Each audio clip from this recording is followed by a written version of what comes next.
Hello Virgo, welcome to my channel and welcome to your November tarot forecast. I hope you guys are doing great. You know the drill. As always, we'll be looking at your love life, your career and workspace, and we'll get you guidance on how to best navigate the energy of the month of November. At the end, I'll post some messages from your personal interest to yourself, so make sure you stick around for that. And of course, we will get started with a quick oracle message. So it's going to be the Enchanted Map Oracle this time. And then we'll proceed with tarot. If you're new, there is a lot of information in the description box on my services and my content. So make sure you study that. Take it into account. Order a personal reading or a coaching session. I do all of those. And of course, subscribe to the channel so you don't miss any other readings. And to everyone watching, I appreciate all your likes and your comments and your shares.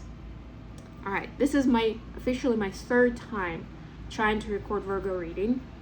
Welcome to Mercury retrograde, which, by the way, I did a separate reading for. It should be the previous one on the channel, so check it out if you feel like it's been hitting you and your life. It's not the end of the world, you know. It's not like it's some kind of a punishment for us. It is there for a purpose, for a reason. But while we're navigating those reasons and finding ourselves, sometimes it can get ridiculous. And at some point, I just had to give up and say, you know what, Virgo reading is gonna happen another day, and this is the day. Also, a quick note, I do have this cute little doggy, which is not very little, I guess.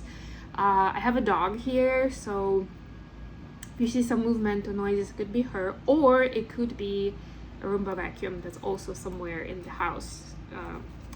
Could come back anytime.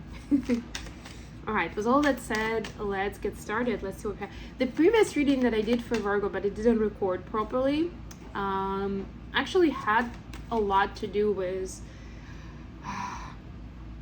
like being patient and letting the things unfold naturally, basically. Let's see what we have for you today. Peaks of Joy. Wow, this is one of the best cards to see in this deck, honestly, right? And the question is, what is bringing you to the peaks of joy?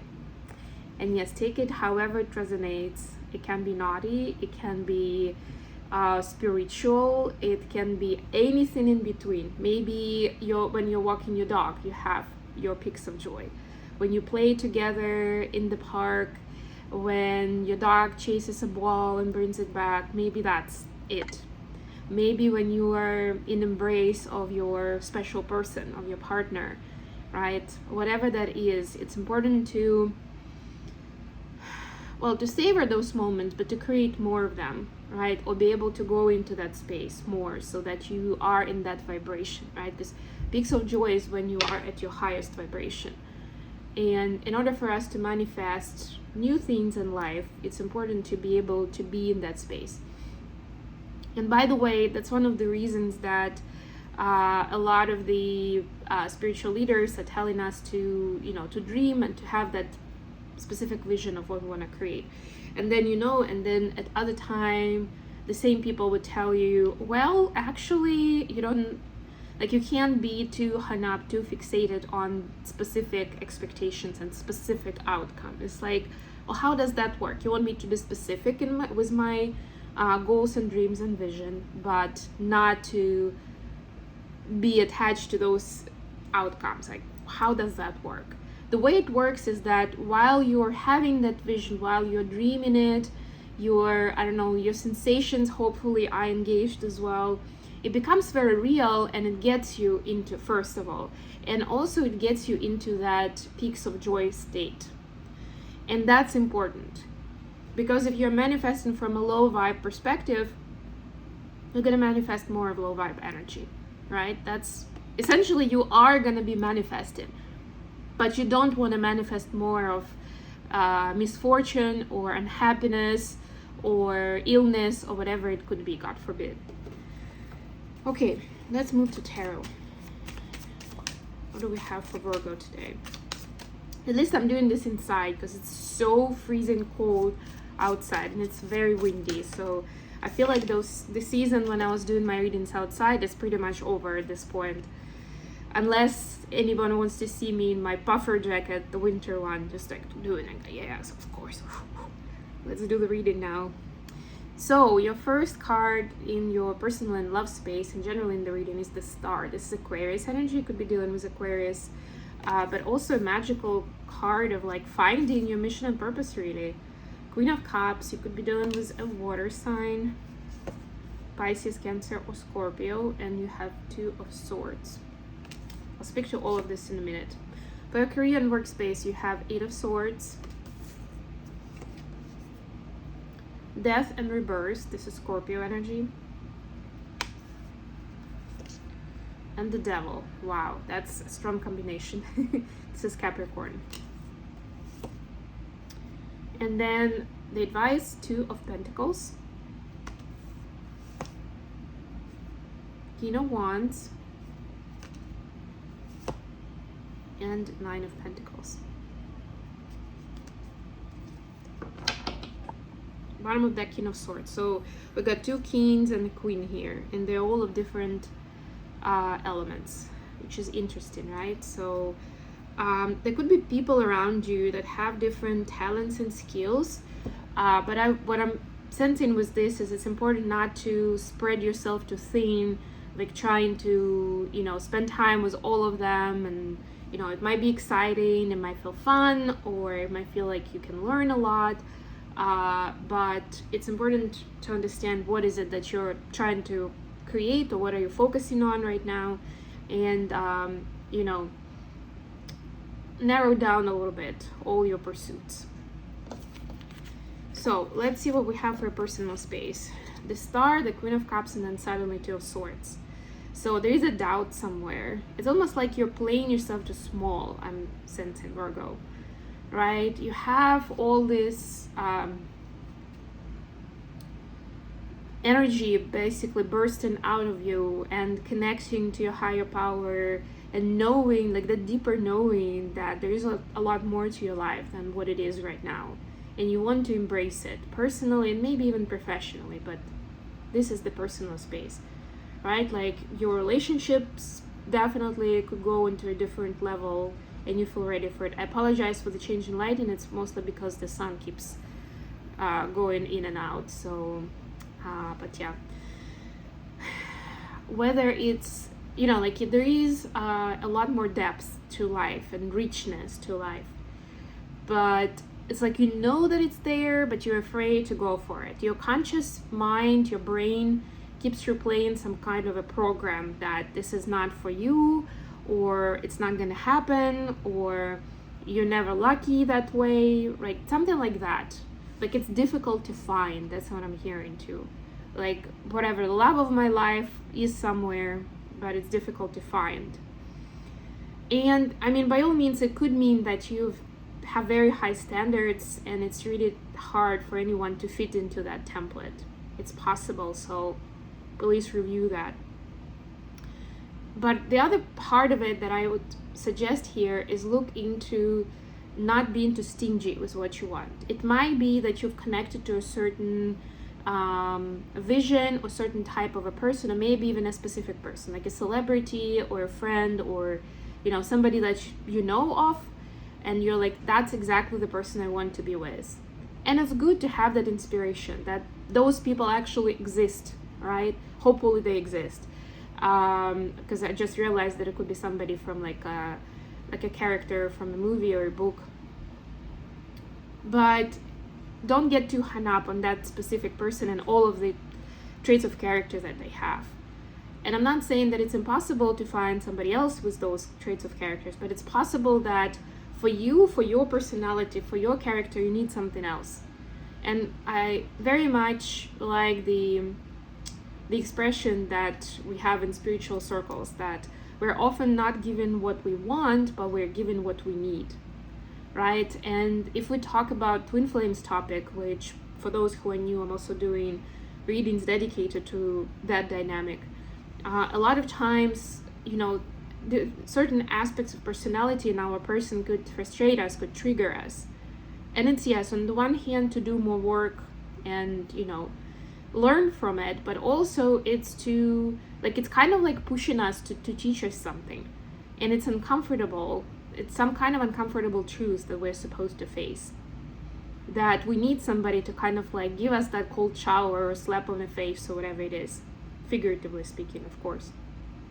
Right? But we won't necessarily, our ego doesn't want that. We don't want that. We want to always get along and for them to always be sweet and loving and kind and all that stuff. Right? But sometimes we're given what we need. And it also takes certain emotional maturity to understand that.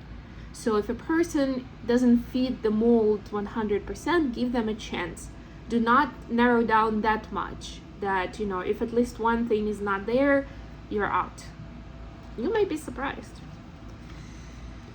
This is getting a little long, but I'll speed up. So then with your, so with a personal space, there's a lot of aspiration and a great momentum coming for you. Just don't block the channel of energy, I would say, with overthinking. For your career space, there's definitely a lot of heavy energy, right? And this is your reaction to it, basically. So this is what the universe is giving you. Temptations, challenges, and creating at least a possibility in your mind that things, like if you felt comfortable in a certain way that things have been at work or in your business, it's not gonna last, right? Basically, you're seeing that message on the wall, that the writing on the wall that, you know, you'll have to change something because, this won't help you. Very soon, it's not gonna work anymore, and you'll lose that level of comfort. You lose, whether it's a job or certain clients or something like that, or a project. And it gets you into this 8 of Swords space of like, oh my God, what am I doing wrong? What should I do? What should I do? What should I change? Where did I make a mistake? It's not that you made a mistake. It means that it's time for death and rebirth. It's time for the next phase. And for the next phase of your life to come in professionally, the old one must die. It means that the older version of you and the way you saw yourself and your occupation also needs to change, right? So that version falls off and something new comes in. Think of it, I mean, we are in a Scorpio season right now, but think of it as that fall season when, you know, the leaves fall off for a rebirth in the next season. So there's definitely something that could be hard to say goodbye to, or to acknowledge that, you know, you've built a certain system in your career that has taken maybe a lot of effort from you, maybe a lot of time, maybe both, right? And now it's so hard to let go of it and accept that it's not going to serve you anymore, because in this new phase, something new has to happen, right? It's time to innovate, to brainstorm. And as earth signs, we're not really that good at that, I would say. But it doesn't mean that we shouldn't go for it. And then finally, for the advice, we have 2 of Pentacles, King of Wands, and 9 of Pentacles. So this is more of your territory, down to earth, day-to-day life, right? The King of Wands, whether it's a specific person that's stepping into your life, or just the inspiration within you and the wisdom within you, is reminding you that, you know, you have a lot of power and you are very strong, right? But you need to embrace it. You need to own it, right? Who you are, your identity, and why. Not just like because somebody asked you to do an exercise, right? Not just to put on a front in a meeting or something, but for real, like go deeper and learning more about yourself and what you value about yourself, right? Different traits of character, attitude, you know, like what you've been through and how you've handled it, things like that. And stop chasing different specific ideas and people, and focus more on yourself. We are in Mercury retrograde now, by the way. I started talking about it. It will last pretty much till end of November. So it is a perfect time to go within and reflect and learn more about yourself and spend more of the time. You know, 9 of Pentacles is a single person card. And I'm not saying that you're necessarily single, but it's still inviting you to appreciate more of the time by yourself, doing what you love, maybe going with your mindfulness practices, right? It doesn't have to be always noise or distracting yourself with something. It can be quiet time. It can be a walk in nature, right? It can be taking a nap in the middle of the day, a longer meditation time, right? Some kind of self-care routine that maybe you haven't done in a while, right? But use the time to really, like, a quality time with yourself in the best possible way. Okay, let's get some messages for Virgo from their person of interest. I got this was too quick. I'll shuffle a little bit. Let's wake them up. I like to wake cards up. I already did per shuffle, of course. What is the message for Virgo? Okay, that's better. From their person of interest. So it flipped in reverse. So it's 7 of Cups in reverse, clarified by 2 of Swords. So there is a synchronicity here, and Queen of Pentacles.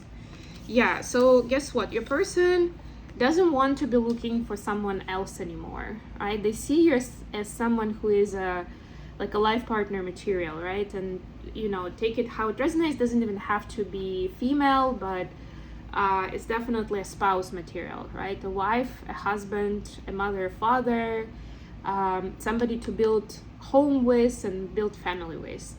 So they don't want to be looking for anything else or anyone else. They see you and they see the future with you. But this 2 of Swords is almost like they have doubts that you want the same things. That's what I'm getting here. And maybe because you are on the crossroads in your personal situation, there could be this energy that they're feeling where there's doubt, where you're not 100% committed. So they are somewhat concerned about it, and that's what's stopping them from maybe going the next level with you in this relationship, or at least talking to you about it. But they're hoping that this is going to come together because they really want to have it all with you. Okay, the vacuum is here, and for me it's a signal that I'm done with the reading. I've given you all the messages. Thank you so much for being with me, guys. I hope this was useful, and if so, please don't forget to like the video and of course subscribe to my channel. And until next time, bye.